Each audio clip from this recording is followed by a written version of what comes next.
Welcome to the Deep Dive, listeners. Ready for a deep dive with us today? Always. Today we're diving into the fascinating and complex history of homosexuality. Sounds intriguing. We'll be pulling out some remarkable stories and maybe even challenge a few assumptions along the way. Looking forward to it. Our main source material is the A to Z of Homosexuality. Part of the A to Z guide series, right? That's right. We'll be uncovering evidence of same-sex relationships going back centuries. And how social acceptance has really shifted across different cultures and time periods. Exactly. It's amazing how our modern concept of sexual orientation, with these fixed categories, Yeah. it just didn't exist in many past societies. So true. It really seems more like a spectrum of human experience, and we'll definitely see that reflected in the source material.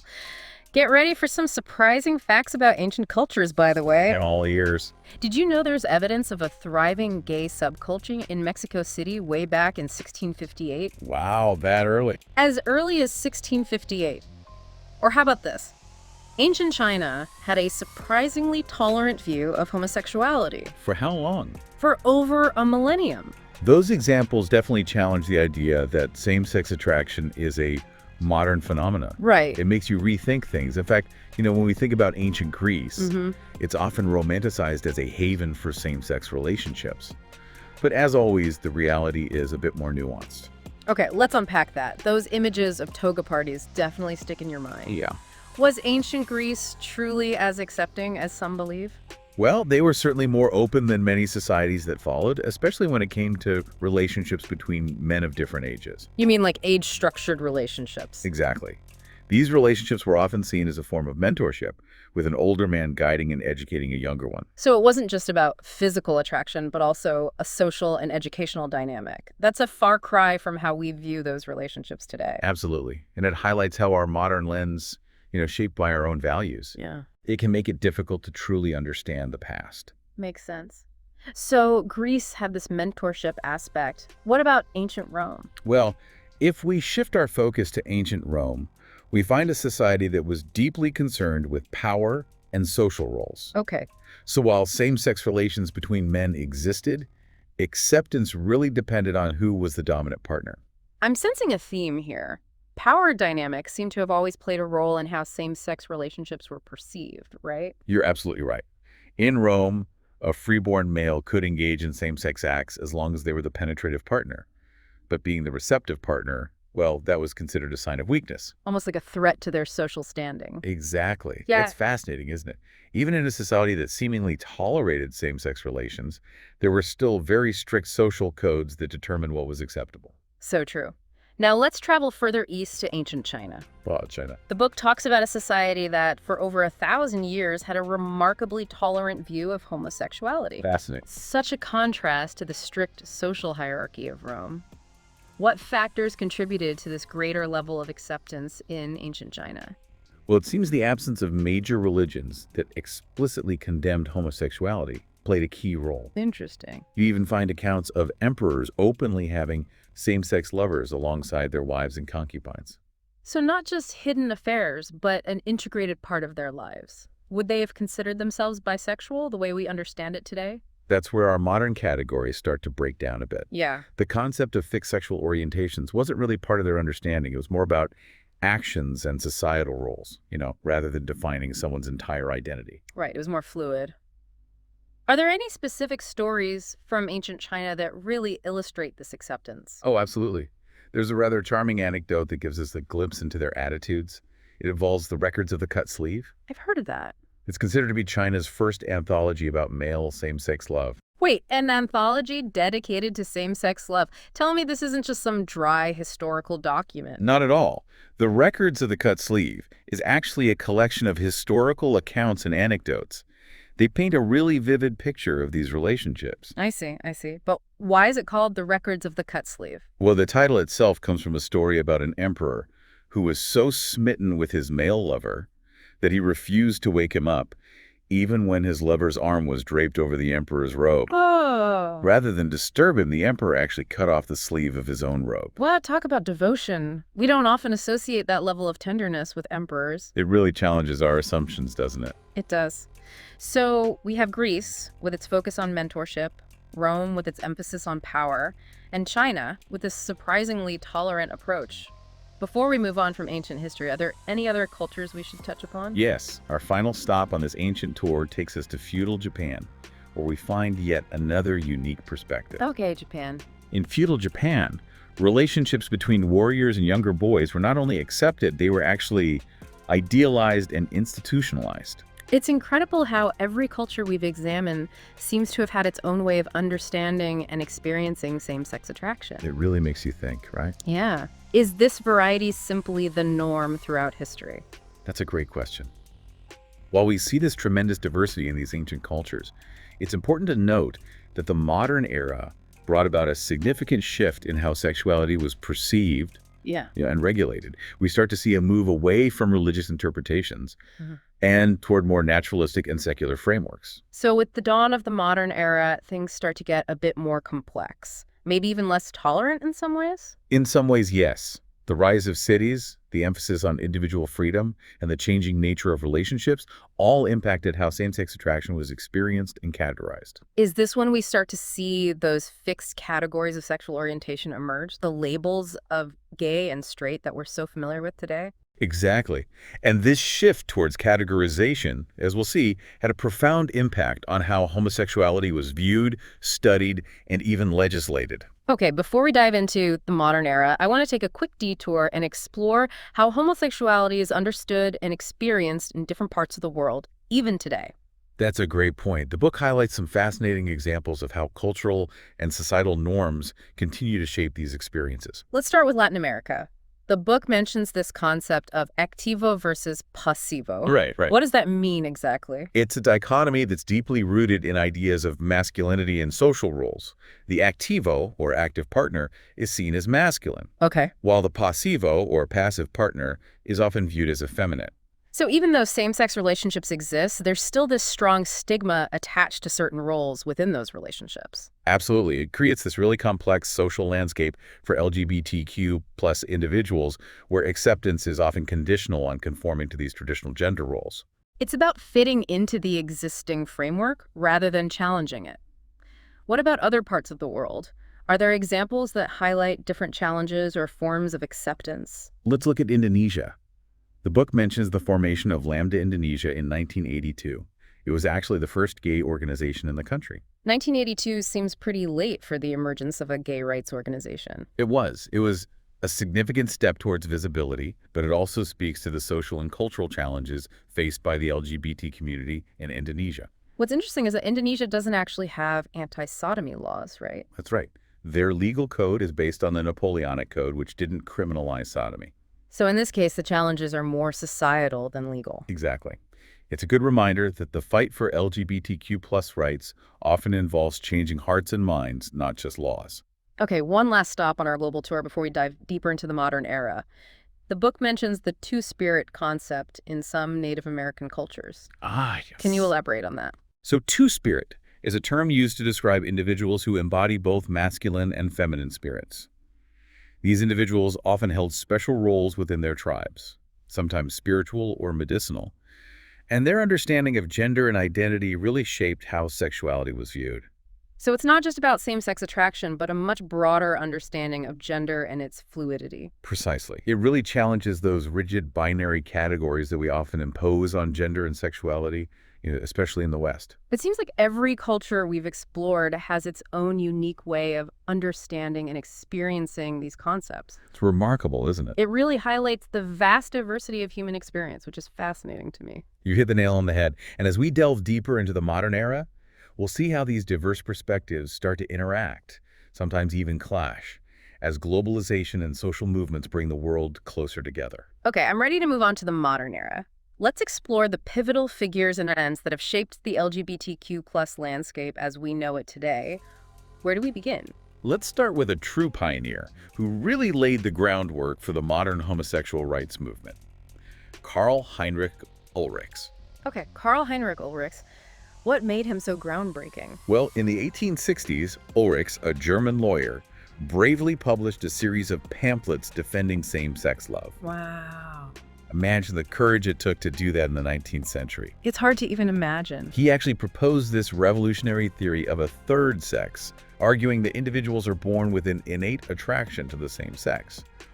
He was saying it wasn't a choice, not a sin, and not a mental illness. So he was directly challenging the prevailing views of his time, which often pathologized or condemned homosexuality. Exactly. Ulrichs even coined the terms earnings and earningins to refer to males and females attracted to their own sex. Earnings and earningins, interesting. And he argued that just as physical traits are determined in the womb, so too is sexual attraction. It's incredible how ahead of his time he was. Did his work have an immediate impact? Well, while his ideas faced considerable opposition, they really planted the seeds for the emerging homosexual rights movement. I see. So we have Ulrichs challenging the very definition of homosexuality. Were there others working alongside him? Yes. Another key figure from this era is Carl Maria Kurtbenny. Okay. He actively campaigned for the repeal of those anti-sodomy laws. So we have Ulrichs challenging the definition and Kurtbenny fighting for legal reform. What an impactful duo. They were. And their work, mainly in Germany, really set the stage for the global movement that unfolded in the 20th century. And was there anyone else working in Germany at the time? Let's not overlook another influential figure, Magnus Hirschfeld. Magnus Hirschfeld, another German pioneer. What were his contributions? Hirschfeld was a true visionary. In 1919, he founded the Institute for Sexual Science in Berlin. It was a truly groundbreaking institution. Really? What did they do there? They offered counseling, conducted research, and even advocated for legal reforms related to sexuality. Wow. So he was taking those theories and putting them into action, actually trying to make a tangible difference in the lives of LGBTQ plus individuals. Absolutely. Yeah. And Hirschfeld's contributions went beyond just homosexuality. He also made significant strides in our understanding of transsexuality and transvestism. Wow. He recognized the complexity of gender identity long before it became a mainstream topic. It's amazing how these early figures paved the way for the conversations we're having today about gender and sexuality. When does the conversation shift from Europe to the United States? A major turning point in the U.S. came with Alfred Kinsey and his famous Kinsey Reports. The Kinsey Reports. They were published in the mid-20th century. Okay. His research, which was based on thousands of interviews about people's sexual experiences, completely shook up the American public. Right. Kinsey is a name everyone recognizes, even if they don't know the details of his work. What was it about the Kinsey Reports that caused such a stir? Well, first, they revealed that homosexual experiences were far more common than anyone had previously imagined. And we have to remember, this is the 1940s and 50s in America, right? Exactly. A time of intense social conservatism and a lot of silence around sexuality in general. It was the era of keeping up appearances.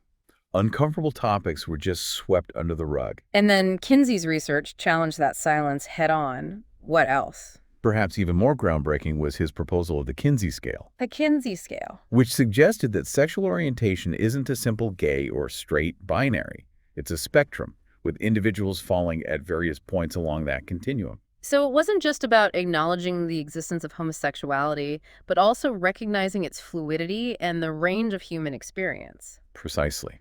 Well, his research was met with controversy, of course. Of course. It really opened up this new dialogue about the complexities of sexual orientation and paved the way for greater understanding and acceptance. Kinsey's work feels like a pivotal moment in shifting the conversation about homosexuality in the U.S. Oh. What were some of the other key events that shaped the LGBTQ plus landscape? Well, we can't talk about the modern LGBTQ plus movement without mentioning the Stonewall riots in 1969. The Stonewall riots. They weren't just riots, they were a watershed moment. Explain. The Stonewall Inn, a gay bar in New York City, was routinely raided by police. It was a common practice at the time. But this time, the patrons fought back. It was a moment of defiance, a refusal to accept the status quo of discrimination and harassment. Exactly. The Stonewall riots sparked days of protests and clashes with the police, galvanizing the LGBT community and marking the beginning of a more visible and vocal fight for equal rights. So this marks a shift from quiet acceptance of societal norms to active resistance, demanding change. Precisely. And in the wake of Stonewall, we see the emergence of several key organizations that would play crucial roles in the fight for LGBT rights. What were some of the organizations that emerged from this pivotal moment? One of the earliest was the Mattachine Society. It was founded in 1950. Okay. It was one of the first homophile organizations in the U.S., homophile being the preferred term at the time. Homophile is a term you don't hear very often anymore. Right. It's interesting how language evolves. That reflects the language of the time. More cautious approach to advocacy. The Mattachine Society initially focused on education, really trying to change public perceptions of homosexuality. So it was a more assimilationist approach, trying to fit into the existing societal framework? Yes, but over time, the Mattachine Society became more politically active, aligning itself with the civil rights movement and pushing for greater visibility and legal protections. So they became more radical in their demands. In a way, yes. And alongside the Mattachine Society, you have the Daughters of Bilitis, founded in 1955, which was the first lesbian rights organization in the United States. Finally, a dedicated space for lesbians to organize and advocate for their own unique needs and rights. It was a crucial step towards greater visibility and representation for lesbians within the broader LGBTQ plus movement. So we have these early homophile organizations laying the groundwork, and then the Stonewall riots ignite a more radical and activist phase of the movement. What comes next? The 1970s and 80s saw the rise of more confrontational groups, like the Gay Liberation Front and ACTUP, both pushing for more radical change and really challenging societal norms. ACTUP, the AIDS activism group, their impact was undeniable, wasn't it? Oh, absolutely. ACTUP emerged in the 1980s during the AIDS crisis, and they weren't afraid to be disruptive. No, they weren't. What did they do? They staged die-ins, protests, and these really powerful media campaigns to force the government and pharmaceutical companies to take the epidemic seriously. They were fierce advocates, demanding action and accountability at a time when there was so much fear and misinformation surrounding the AIDS crisis. Right, and their tactics, while controversial to some, were incredibly effective in destigmatizing the disease. And putting pressure on those in power to respond with urgency and compassion. It's a reminder that sometimes you need to shake things up to create real change. Speaking of change, the book also mentions several Supreme Court cases that have had a profound impact on LGBTQ plus rights in the United States. What are some of the cases that stand out as truly pivotal moments in this legal battle? Well, the legal landscape has definitely been a battlefield for LGBTQ plus rights, with some major victories and some devastating setbacks along the way. Yeah. One case that had a profound impact, albeit a negative one, was Bowers v. Hardwick in 1986. Bowers v. Hardwick. This ruling actually upheld a Georgia law that criminalized sodomy. It was a major setback for the movement, but it also fueled a wave of activism and legal challenges. It seems like those setbacks often have the unintended consequence of mobilizing people to fight even harder. That's true. And that fight led to a major victory in 2003 with Lawrence v. Texas. Lawrence v. Texas. This landmark decision overturned Bowers v. Hardwick, declaring sodomy laws unconstitutional. Finally, a legal recognition that consenting adults have the right to privacy in their own homes, regardless of their sexual orientation. Right. It was a landmark victory for LGBTQ plus rights, and it really signaled a shift in societal attitudes. Okay, we've talked about key figures challenging societal norms and these legal battles that reshaped the landscape. But I'm curious about how all of this has played out in literature. Yeah. Wow. I'm thinking about coded language, forbidden love, and the evolution of LGBTQ plus representation in books and stories. Literature has always been a reflection of societal anxieties and those evolving attitudes towards sexuality.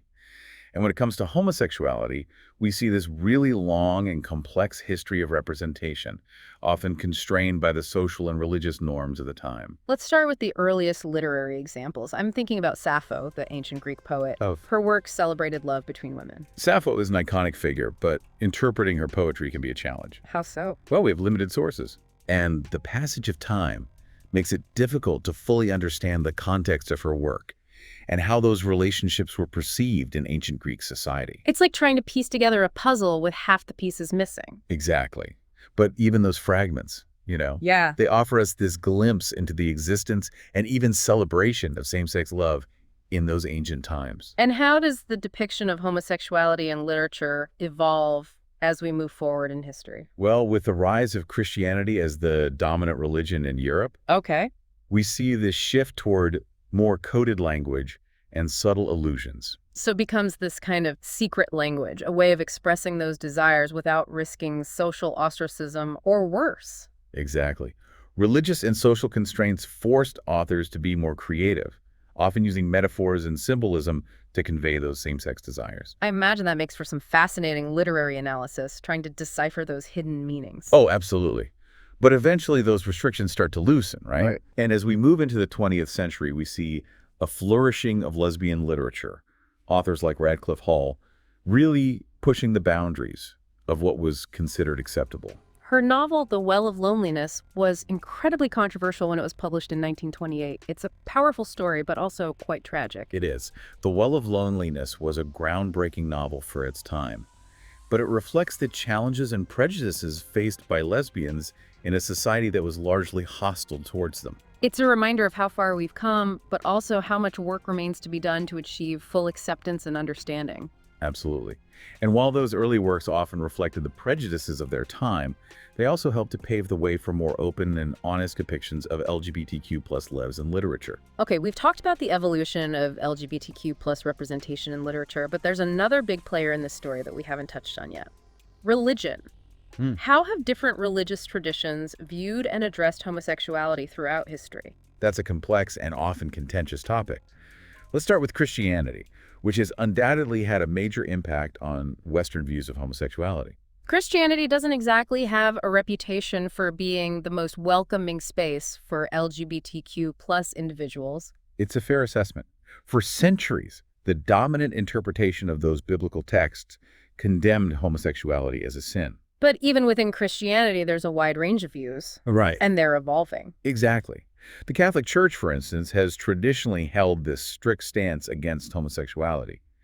But even they have made some subtle shifts in recent decades. Really? What kind of shifts are we talking about? Well, in the 1970s, they began to acknowledge that homosexuality could be an innate condition for some individuals. Meaning it wasn't a choice. Right. That's a significant departure from the traditional view of it being a sinful act of will. It is. Yeah. But while they recognize this innate nature, they still condemn homosexual acts as sinful, even within the context of a loving relationship. It sounds like they're trying to reconcile those ancient teachings with a more modern understanding of human sexuality. It's definitely created a lot of tension and debate within the church.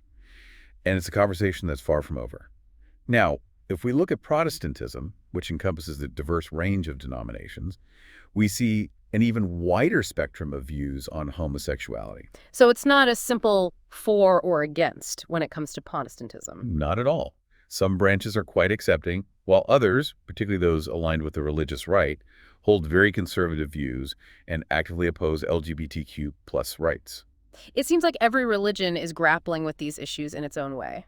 It's important to acknowledge the diversity of views within each faith tradition and avoid making those generalizations. And it's also crucial to listen to the voices of LGBTQ individuals within these faith communities who are demanding to be heard and respected. Absolutely. Okay, we've covered Christianity and its complex and evolving views. What about other major religions like Islam? Islam's approach to homosexuality is also rooted in interpretations of their holy texts, the Quran and the Hadith. The Hadith. They're sayings attributed to the Prophet Muhammad. Okay, so there's a reliance on ancient texts, but also room for interpretation and evolving perspectives. Yes, but those interpretations aren't always aligned with modern notions of human rights. The Quran itself condemns same-sex acts. But there's debate about the severity of the sin and the appropriate punishment, and unfortunately, some societies have imposed really harsh punishments, including the death penalty. It's a sobering reminder that religious freedom doesn't always translate into freedom from discrimination and persecution. It's definitely a complex issue with a wide range of views and practices within the Islamic world. Okay, one last religion to cover. Judaism. What's their traditional stance on homosexuality? Judaism's primary source is the Torah, which, like the Bible, prohibits male same-sex relations. So a similar starting point to Christianity. Yeah. But I imagine there are also varying interpretations within Judaism. Absolutely. While the Orthodox branch adheres to a strict interpretation of the Torah, more liberal branches like Reform and Conservative Judaism are moving towards greater acceptance and inclusion of LGBTQ plus individuals. It seems like across all of these religions, there's this tension between traditional interpretations of those religious texts and the growing recognition of LGBTQ plus rights and identities. That's the tension that will likely continue for some time. And as we delve into those contemporary issues in our next segment, we'll see how these religious debates continue to shape the political and social landscape surrounding LGBTQ plus rights in the modern world. This has been an incredibly insightful journey through history and across cultures. I'm amazed by how much ground we've covered and how much there is to learn about the complexities of the human experience. I'm ready to dive into those contemporary issues after a quick break. Looking forward to it. Welcome back to the deep dive. We've taken a fascinating trip through history, exploring how different societies have viewed and experienced same-sex relationships. Now let's shift gears a bit and focus on the modern era and some of those contemporary issues that are still shaping the LGBTQ plus landscape. We've definitely seen progress, but the fight for equality is far from over. There are still legal battles to be fought, social stigmas to overcome, Right. and these ongoing cultural debates that need to be addressed. It's not just about laws, it's about changing hearts and minds, which is always more challenging. One of the most contentious issues in recent history has been the debate surrounding gays and lesbians serving openly in the military. Remember, don't ask, don't tell. Oh, don't ask, don't tell. That policy, implemented back in 1993, felt like a step forward at the time, but Well, it was ultimately a compromise. And it didn't really address the core issue of discrimination.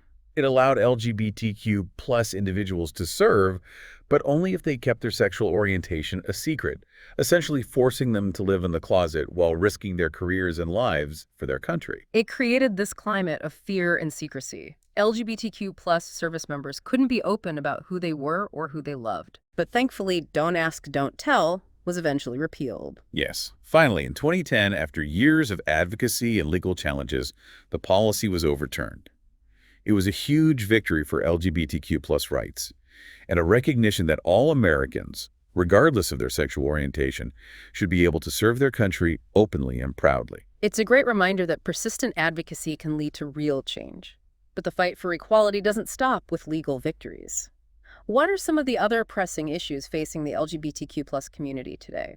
Well, the fight for same-sex marriage has been at the forefront of the movement for decades. It's been such a long and arduous journey with many setbacks and triumphs along the way. It has. In the United States, the Supreme Court's decision in Obergefell v. Hodges in 2015 finally legalized same-sex marriage nationwide. Obergefell v. Hodges, a landmark case for sure.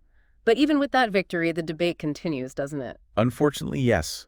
Many opponents, often driven by religious beliefs, continue to push back against LGBTQ plus rights, even with legal changes in place. So even though same-sex marriage is now the law of the land, there are still individuals and organizations actively working against it. It highlights the fact that legal victories don't always translate into that, full social acceptance. Right. There's still work to be done to change those deeply ingrained prejudices. What role have organizations like the Human Rights Campaign and PFLA played in this ongoing struggle for equality? Both organizations have been absolutely instrumental in advancing LGBTQ plus rights. In what ways? Well, the Human Rights Campaign, or HRC, is the largest LGBTQ plus advocacy group in the U.S. Okay. They've really been on the front lines, fighting discrimination, pushing for legislative change, and raising awareness about LGBTQ plus issues. So they're focused on the political and legal aspects of the fight for equality. What about PFLA? PFLA takes a more personal approach. They focus on providing support, education, and advocacy for LGBTQ plus individuals and their families. So they're there to help individuals and families navigate the personal challenges that can come with being LGBTQ plus weeks. Exactly. They offer a safe space for families to learn, to connect, and to become advocates for their loved ones. It's inspiring to see these organizations working so tirelessly to create a more inclusive and accepting society. Their work is really essential. It is, and they rely on the support of individuals and allies to continue their mission. Okay, before we wrap up this deep dive, I want to circle back to something we touched on earlier, the evolution of language in relation to LGBTQ plus issues. Right. I'm thinking about those terms like homophile that aren't commonly used anymore. Why is that? Language is such a powerful tool, and the words we use to describe ourselves and others really can have a profound impact on how we understand the world. The language surrounding homosexuality has certainly evolved over time, reflecting those changing social attitudes and a growing awareness of LGBTQ plus identities. What are some of the most significant shifts you've observed in how we talk about these issues? Well, in the early days of the movement, terms like homophile were used to emphasize, love and affection, really trying to counter those negative connotations associated with the term homosexual. It was a way of reclaiming the narrative, right? Yes, focusing on the positive aspects of same-sex relationships, Yeah. rather than that more clinical or stigmatized language that was often used by society. But then as the movement gained momentum, the term gay became more widely embraced, right? Seen as a more affirmative and empowering identity. Exactly. And today, we're seeing this whole new generation of LGBTQ plus individuals who are using language in even more fluid and nuanced ways. They're embracing this wider spectrum of identities. It's a reminder that language is constantly evolving. It is. And it's so important to be mindful of the terms people use to self-identify Absolutely. and to respect their individual choices. Language can be such a powerful tool for inclusion and understanding. It can. And as we continue to learn and grow as a society, it's essential that our language reflects that progress. Well, folks, there you have it. A whirlwind tour through the history, the sociology, and the contemporary landscape of homosexuality.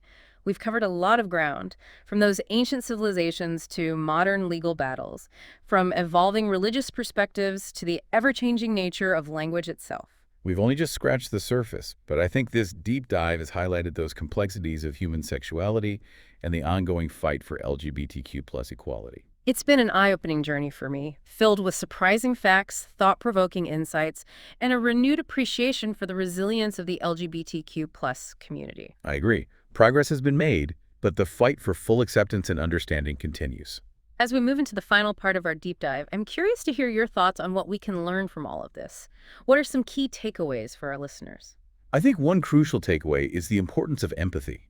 We need to step outside of our own perspectives and try to understand the historical and cultural context of those LGBTQ plus experiences. It's about recognizing that shared humanity of all individuals, regardless of their sexual orientation or gender identity. Precisely. We also need to challenge those harmful stereotypes and prejudices that continue to perpetuate discrimination and violence against LGBTQ plus individuals. How do we do that? Education, open dialogue, personal storytelling. These can all be powerful tools in this effort. And as we move forward, we need to continue celebrating the resilience and diversity of LGBTQ plus communities throughout history and around the world. Their stories are such an integral part of the human tapestry. It's essential that those stories are told, heard, and honored. They are. This deep dive has certainly opened my eyes to the complexity of this topic and that ongoing fight for LGBTQ plus equality. It's a fight that requires the collective effort of individuals, organizations, and allies. And while there have been setbacks along the way, we've also seen that remarkable progress in those moments of hope and triumph. We have. And I think one of the most important lessons we can take from history is that change is possible. Change is possible. But it requires persistent advocacy, education, and a willingness to challenge the status quo. By learning from the past, embracing empathy, and promoting understanding, we can create a future where all individuals are free to live authentically and love openly, without fear or discrimination. This has been an incredibly insightful and thought-provoking journey. It has. Thank you for joining us on the deep dive. We'll be back soon with another fascinating exploration of knowledge and ideas. Welcome back to the Deep Dive, listeners. We've gone deep into the history and sociology of homosexuality, uncovering some surprising stories and really challenging those common assumptions. We have, from ancient civilizations to modern legal battles and everything in between. It's been quite a journey. It has. Thinking back on everything we've discussed, I'm struck by how much our modern concept of sexual orientation, with its rigid categories of gay, straight, and bisexual, Yeah, I wonder if it might actually be limiting our understanding of the human experience. that's a great point. Our deep dive into the A to Z of homosexuality really challenges that idea that sexual orientation is, fixed and easily categorized. Like when we were talking about ancient China, remember? Right. Their understanding of sexuality seemed much more fluid. It was. They were focused on actions and social roles rather than labeling individuals. Exactly. Those ancient societies often didn't have the same rigid distinctions between gay and straight that we have today. Their views of desire and relationships were just, more nuanced. Makes you wonder if we're still playing catch-up to that ancient wisdom in some ways. Perhaps. Maybe we need to be more open to a broader understanding of human sexuality, one that allows for greater fluidity and individual expression. The Kinsey scale, which we talked about earlier, definitely points in that direction. It does. Kinsey's research really challenged that notion of sexual orientation as a binary. He suggested it's more of a continuum. With a whole range of experiences and attractions. That concept of a spectrum rather than these rigid boxes, it just seems to resonate with so much of what we've uncovered throughout history. It does, doesn't it?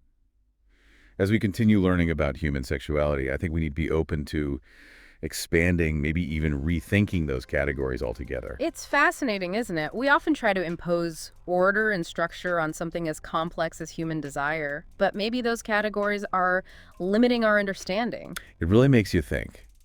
How would our understanding of ourselves and others change if we embraced a more fluid and nuanced view of sexual orientation? It's a good question. It is. And another thing that stood out to me was how the term homosexuality itself has been used throughout history, Right. sometimes as a medical diagnosis, sometimes a social stigma, and now as an identity reclaimed by the LGBTQ plus community. That evolution of language is really powerful. Mhm. It shows how words can shape and reflect how we understand the world. The way we label and categorize people has a huge impact. Right. It's a reminder that language is never neutral. It carries all this historical baggage and those social implications. It does. And as we work towards a more inclusive and equitable society, it's essential to be sensitive to the evolving nature of language. Absolutely. We have to respect how LGBTQ plus individuals choose to self-identify. Language should be a tool for understanding and empowerment, not a weapon to, marginalize people or define them in ways they don't choose. It's about creating a culture of respect, empathy, and understanding, a place where everyone feels safe and valued. This deep dive has been a real journey of discovery for me. I've learned so much about LGBTQ plus history, the challenges faced by the community, and the ongoing fight for equality. It's a history filled with those moments of darkness and light, struggle and triumph. It is. And while there's still so much work to do, there's also a lot to celebrate. There is. We've seen how the LGBTQ plus community has persevered, pushing for change, challenging norms, and demanding to be recognized and respected for who they are. Absolutely. Their stories are a powerful reminder that even when facing huge obstacles, hope and resilience can prevail. It's an important message, isn't it? It is. It's a message that should inspire all of us to work towards a more just and equitable world, a world where everyone is free to live authentically and love openly. What a powerful thought to end on. Well, folks, that brings us to the end of our deep dive into the history and sociology of homosexuality. We've covered a lot of ground, from the ancient world to the present day, but this is just the start of the conversation. We hope this deep dive has sparked your curiosity and encouraged you to continue learning and exploring. And remember, for a great overview, check out the A to Z of Homosexuality, the book that's guided our discussion today. For those who want to get involved in the fight for equality, organizations like the Human Rights Campaign and PFLAG are doing amazing work. They welcome your support. Change doesn't happen overnight. It takes work. But together, we can create that world where everyone is free to live authentically and love openly. Thank you for joining us on the Deep Dive. We'll be back soon with another exploration of knowledge and ideas. Until then, keep learning, keep questioning, and keep striving to make the world a more inclusive and equitable place for everyone.